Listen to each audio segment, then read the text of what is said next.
Bom, esse vídeo vai ter uma pegada um pouco diferente do que eu venho trabalhando aqui no canal, né? Eu venho oferecendo uma certa formação de introdução à ciência da religião, é, é, com vídeos periódicos aí, né? E esse vídeo vai estar um pouco fora da curva, que eu vou separar ele para conversar sobre outra coisa, né? Sobre a conjuntura atual, questões políticas, as tensões, né, dos vários espectros políticos aí.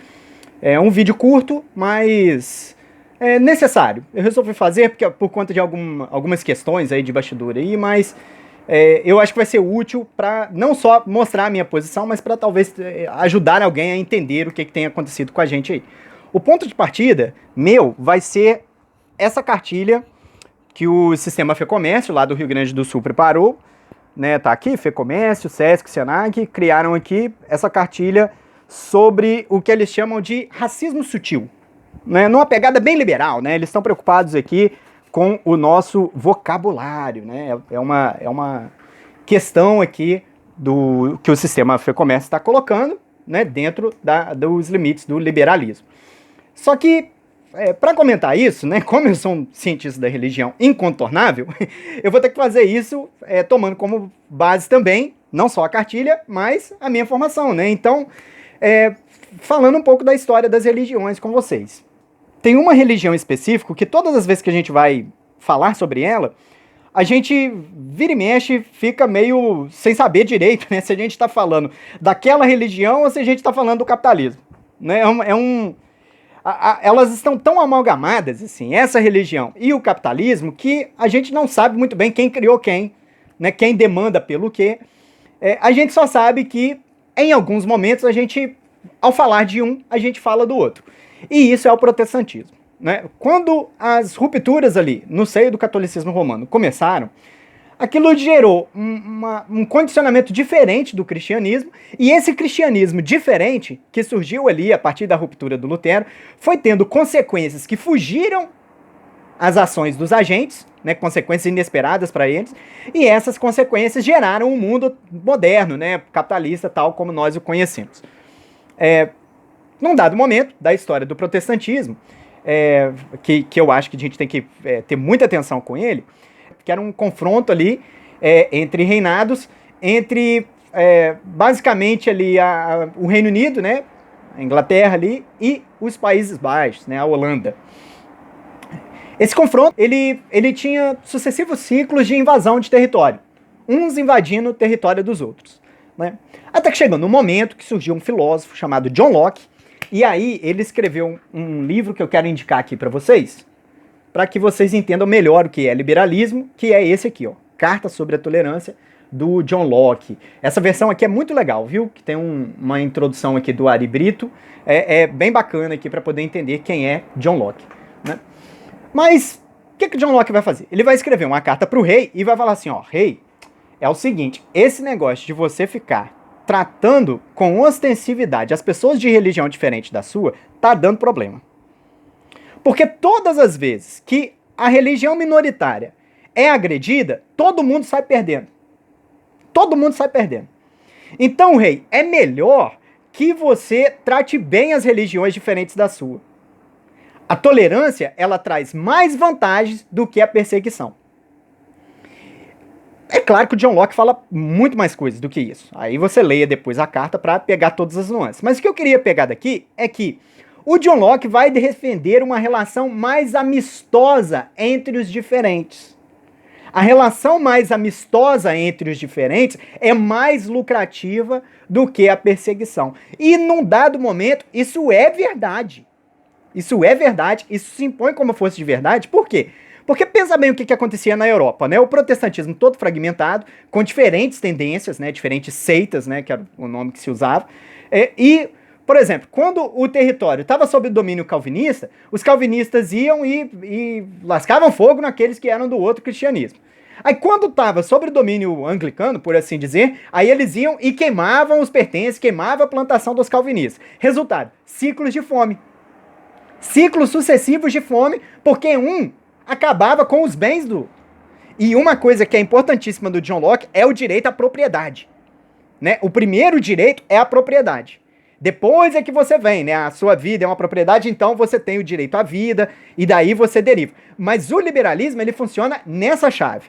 Eu não sei se John Locke tinha consciência que ele estava criando uma doutrina, né, liberal, mas no resultado foi isso.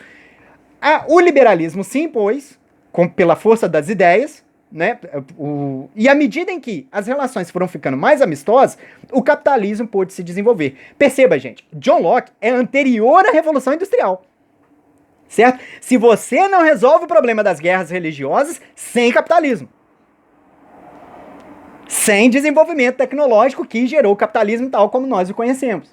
Esse liberalismo do John Locke, ele vai se amalgamando à estrutura produtiva de forma que o capitalismo se desenvolve e com ele a pauta liberal, que é da relação amistosa entre os pares.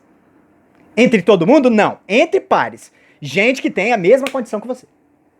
Certo? Para o desenvolvimento do comércio, para o desenvolvimento de uma série de outras coisas, o liberalismo do John Locke tem um limite. O limite é o limite dos pares. Tanto é que John Locke nunca foi contra a escravidão. Certo? Tem uma questão ali da escravidão que é peculiar ali no John Locke. Gravou isso? Agora vamos tentar... Tudo bem que eu precisava de mais mediações, mas vamos tentar entender o desenvolvimento e o desdobramento disso. O liberalismo se impõe como uma espécie de semi-religião. Deriva do protestantismo? De certa maneira deriva, mas depois ele ganha vida autônoma.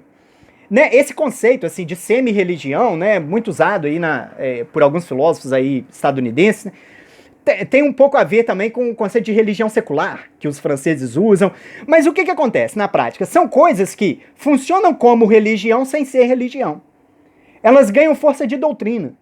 Então é como se o capitalismo fosse a estrutura produtiva, a estrutura do mundo moderno, a forma da coisa, e ele traz consigo as ideias liberais. O liberalismo evolui junto com o capitalismo. E aqui a gente tem que começar a acabar com essa divisão entre economia e não economia no Brasil, porque isso está induzindo a gente a erro. As pessoas acham que tem um confronto, por exemplo, agora no Covid, entre saúde e economia.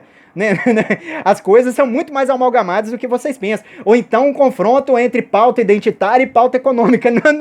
Não, meu colega. As coisas vêm juntas, amalgamadas. É uma pauta das ideias, aparentemente identitária, que cria as condições para o capitalismo se desenvolver, e essas coisas vão amalgamadas. O capitalismo se desenvolve junto com o liberalismo. E o liberalismo demanda o quê? Relações amistosas. E isso se impõe. Só que tem um problema. À medida em que isso se impõe, né, como força de fé, né, e vai se tornando uma espécie de religião transversal, né, todo mundo que atua no capitalismo acaba sendo pego por ela, mas querendo se converter a ela ou não, né, é como se você já nascesse nela, né? Há muito tempo, né? Você nasce no Brasil, já nasce católico, né? Hoje não mais, mas durante muito tempo foi assim. Então, de certa maneira, você nasceu no capital, você já é liberal. Só que isso tem um limite. O limite é a divisão de classe. A divisão de classe. E na distribuição das classes, outras formas de opressão são aglutinadas a elas. As opressões contra a mulher, as opressões contra pessoas trans, e a opressão contra negros, contra determinadas etnias que são consideradas menores. Essas opressões, elas costumam estar alinhadas com as questões de classe. E isso vai aumentando a pressão sobre o liberalismo. De forma em que, em algum momento, o liberalismo tem que dar uma resposta a essas opressões. Uma resposta urgente. Por quê? Porque forças antiliberais e anticapitalistas estão surgindo. Essas forças que se colocam contra o liberalismo geralmente estão à direita. Elas não são progressistas, né? O capitalismo é a marcha para o progresso. Então, forças conservadoras, antiliberais, forças que atentam contra e vão tentar puxar o liberalismo um pouco para trás e para a direita, né, elas vão surgindo em reação a isso. Por isso que a gente brinca, né? São os reaças. Porque há reacionários que reagem, né, por isso são reaças, de maneira violenta às pautas liberais e ao desenvolvimento do capitalismo. Eles desenvolvem dessa maneira uma resistência a isso que é o capitalismo. Eles têm muitas ideias distorcidas a respeito do capitalismo, talvez algumas, mas também dentro deles existem os conservadores, não chegam a reacionários, que também têm críticas ao liberalismo e algumas delas procedem muito. Principalmente quando reclamam dos efeitos da globalização, porque o capitalismo é globalizante. Ele vai da Europa, toma o Atlântico Norte e ele quer engolir o mundo inteiro. E à medida em que ele vai fazendo isso, ele vai solvendo tradições e algumas forças de direita vão reagir a ele. Certo? Então você tem aqui o grande centro, né? Se quer chamar aí do jeito que a gente chama aqui no Brasil, né? O centrão, né? Que ele é liberal, ele é capitalista e ele, em alguns momentos, dá umas inclinadas mais conservadoras, né? Agora, existem os reacionários também, que eles vão reagir à direita e eles vão reagir de maneira anticapitalista. Agora, o espectro político, ele não tem só esse centro e as reações ao liberalismo à direita. Há reações ao liberalismo à esquerda. Só que essas reações você tem que analisar com muito cuidado. Por quê? Como o capitalismo, ele é hegemônico, ele tende, ora, a se confundir com as reações à esquerda, ora, a abafar as relações da esquerda. Por quê? Porque a esquerda, ela não é capitalista. Ela é anticapitalista. Ou, num termo que eu prefiro, ela é pós-capitalista. Se vai ser socialista, reformado, social-democrata, ou de alguma outra maneira, aí pouco importa. Mas a grande questão da esquerda é que o capitalismo e o mundo liberal gerado com o capitalismo não entrega aquilo que promete. Ele não entrega aquilo que promete.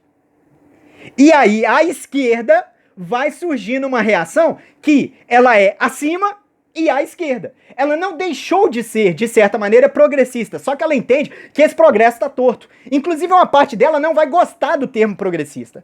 Desde a escola de Frankfurt, a gente é muito crítico à noção de progresso. O progresso tem distorções terríveis. Então, a gente, muito crítico à noção de progresso e muito crítico ao capitalismo, a gente vai reagindo à esquerda, sacou?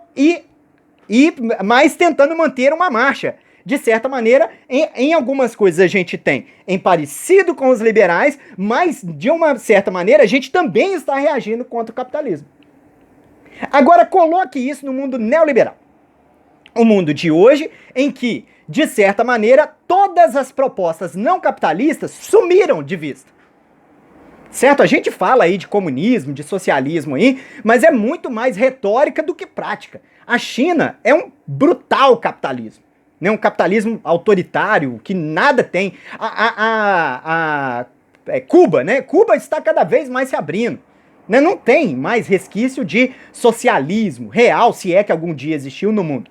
Então todas as alternativas ao capitalismo estão meio que em xeque. Certo? Só que tem um problema no meio disso tudo. As questões de classe continuam e se asseveram. No capitalismo financeiro atual, eletrônico, ele é cada vez mais global. Porque agora não precisa mais de dinheiro físico. O capital migra como números na tela de um computador. E ele está se tornando cada vez mais global e nos fluxos, várias bolhas de não incluídos nos processos produtivos vão surgindo. Vão surgindo várias bolhas, né, de pessoas que estão completamente excluídas do capitalismo. Então, ou seja, o liberalismo vai forçando a sua mão para tentar se manter como a posição hegemônica, já que as alternativas ao capitalismo sumiram de vista, né?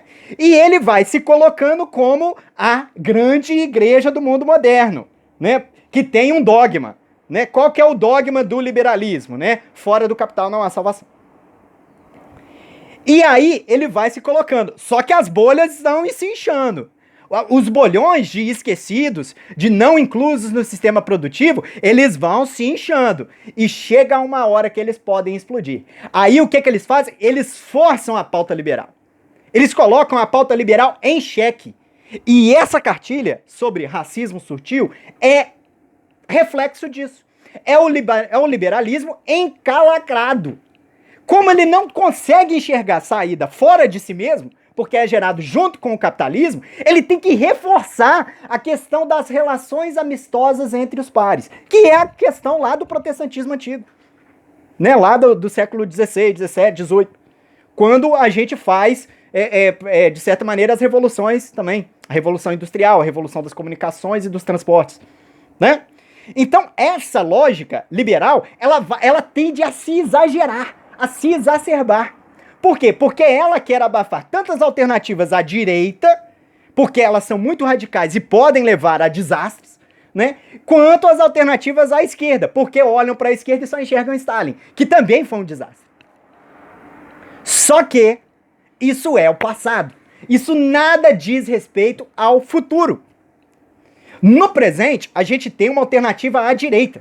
Por quê? Porque os bolhões, eles tendem a perceber, não com essa instrução que eu tô passando aqui para vocês, mas de uma maneira um pouco intuitiva. A população percebe que tem uma coisa errada no capitalismo e tem uma coisa errada com o liberalismo que é atrelado a ele.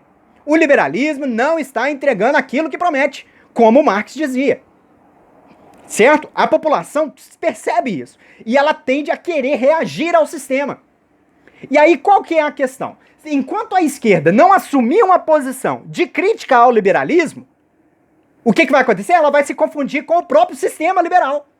E aí a população não enxerga a esquerda como alternativa. Ela só enxerga o sistema liberal capitalista, não é linguagem marxista, né? Burguês, né? Mas não tô aqui tentando ser marxista, né? Tô tentando fazer uma visão mais ampla para vocês. Embora eu esteja um pouco mais comprometido com Marx, né? Do que com o liberalismo. E aí aqui, ó, a população tentando reagir, ela tende a votar naquilo que se mostrar não sistêmico, antissistêmico. E o que é antissistêmico? O Bolsonaro. E esse tipo de direita que vai dar uma resposta aos limites do liberalismo e uma resposta mais óbvia para a população. Agora, a esquerda, ela vai minguando nesse mundo. Por quê? Porque quando ela reage comendo corda do liberalismo. E essa é uma cartilha liberal que vai exacerbar aqui, ó, a questão da relação amistosa, querendo policiar o nosso vocabulário, o vocabulário popular. Achando que a linguagem é o que resolve tudo. Por quê? Por que a linguagem é importante? Para resolver a relação com as pessoas que a gente quer que consumam. Para aumentar o sistema de consumo. Então é do interesse do capital que negros, mulheres e pessoas trans sejam incluídos no consumo, para que o capital possa se reproduzir. É isso que significa o ismo do capitalismo, né? É capital se reproduzindo. É do interesse do capital integrar esses negros. Só que tem uma coisa, meu cara, que eu aprendi com a Ellen Wood, que é uma filósofa estadunidense. Estados Unidos tem esquerda, né? Não sei, alguém tem que dar notícia aí para alguns, né? Eu aprendi com a Ellen Wood. O capitalismo, ele consegue evoluir para um sistema de igualdade racial. E ele também consegue evoluir para a igualdade entre gênero. Agora, o que o capitalismo não suporta de jeito algum é uma sociedade sem classes. É da natureza do capitalismo se impor como hierarquia. E aí a relação amistosa vai ser a relação entre pares, entre os pares que foram inclusos no processo. Os bolhões esquecidos das periferias continuam lá. Aí você vai ter o negro incluído e o negro não incluído. O trans incluído e o trans não incluído. A mulher incluída e a mulher não incluída. E aí, qual que é a chance daqueles que não estão incluídos? É só a esquerda. Só a esquerda consegue fazer uma crítica ao liberalismo de maneira a não perder as vantagens do liberalismo, mas mostrar as suas insuficiências. E essa esquerda está cada vez mais minguada. Por quê? Porque ela está sendo abafada pela pauta liberal. E aí você tem um problema. Quando a pauta liberal ela se exaspera, ela começa a pegar tudo quanto é expressão, mesmo as que não tem nada a ver com racismo, e apontar como racista. É claro que nessa cartilha aqui tem muita coisa correta, porque tem muita coisa que é racismo mesmo, e que tem que ser combatido. Só que, na tentativa de dar uma resposta rápida e urgente, antes que alguém faça uma revolução, taque fogo em alguma loja e quebre alguma vidraça, o que os liberais tendem a fazer? Exagerar a relação amistosa entre vendedor e consumidor. as relações do comércio. E aí você precisa de uma relação amistosa, e aí você vai policiando o vocabulário. É uma tentativa de reagir. A esquerda vai olhar para isso e vai falar assim, ó, não tem nada a ver o que vocês estão querendo. Vocês só estão fazendo isso porque não tem coragem de mexer na estrutura capitalista. E ao não mexer na estrutura capitalista, vocês mantêm as coisas como estão. Vocês fingem que vão dar liberdade aos negros, vocês fingem que vão dar liberdade às pessoas trans e fingem que vão dar liberdade às mulheres. Em algum momento, vocês até conseguem dar alguma vantagem, só que vocês têm um limite. Como acreditam que fora do capital não há salvação, vocês não conseguem atuar contra a estrutura. E é isso que significa racismo estrutural. O que significa estrutura nessa frase? Racismo estrutural. Significa coisas que independem das ações individuais. São consequências da ação que ganham autonomia em relação à ação. É isso que significa um racismo estrutural. Ele torna-se independente das vontades individuais. Essa cartilha, ela quer controlar as vontades individuais. Ela tem um limite. Ela não consegue agir contra a estrutura, porque não é pensada estruturalmente. Uma esquerda mais hard, ela vai falar assim, ó, isso aqui, sem cotas, não tem solução. Isso aí, sem um sistema como o que a Magazine Luiza quis fazer, não vai ter solução. Porque vocês estão pensando dentro dos limites do capitalista. E aí tem gente que vai reclamar, nossa, mas você está criticando a cartilha, mas isso é o mínimo que a gente pode fazer. Não, meu caro, isso é o mínimo que o liberalismo te ensinou a fazer. Isso não é o mínimo que você possa fazer, isso é o máximo que você pode fazer segundo a doutrina liberal. Porque a doutrina liberal, ela é dada nos limites do capital. Entende? E todas as vezes que você ultrapassar os limites do capital, você vai ser criticado. Por exemplo, por que o FEComércio não fez uma cartilha explicando a necessidade de mais empresas fazerem o que a Magazine Luiza fez, dando um treinamento específico para negros? Para tirar a desvantagem. Negros estão estruturalmente em desvantagem nesse país. Por estarem em desvantagem, o que você faz no Magazine Luiza? Você dá um treinamento específico para que negros se ascendam às funções de gerência. Quando o Magazine Luiza faz isso, aí surge um monte de reação. Aí os liberais, eles colam com os reacionários para poder reclamar da Magazine Luiza, falando que tá fazendo racismo também. Por que não faz uma cartilha explicando isso? Porque é uma questão estrutural. É agir contra a concorrência liberal que é entre pares. Se você atuar contra a concorrência e atuar de maneira estrutural, ou seja, com a força de leis e não de vontades individuais, lei de cotas, estímulo à comunidade negra, financiamento das artes negras, as artes que têm a ver com a africanidade, as artes marcadas por africanidade. Se você fizer isso, nossa, rapaz, aí os liberais ficam loucos. Sacou? Aí o caso da Magazine Luiza é o melhor exemplo que eu posso te dar a respeito disso. Essa é uma questão complexa, que aqui eu tentei trazer um panorama para você entender por que algumas coisas aqui não fazem nenhum sentido. Porque você fica assim, da cor do pecado, né? Outra coisa, né?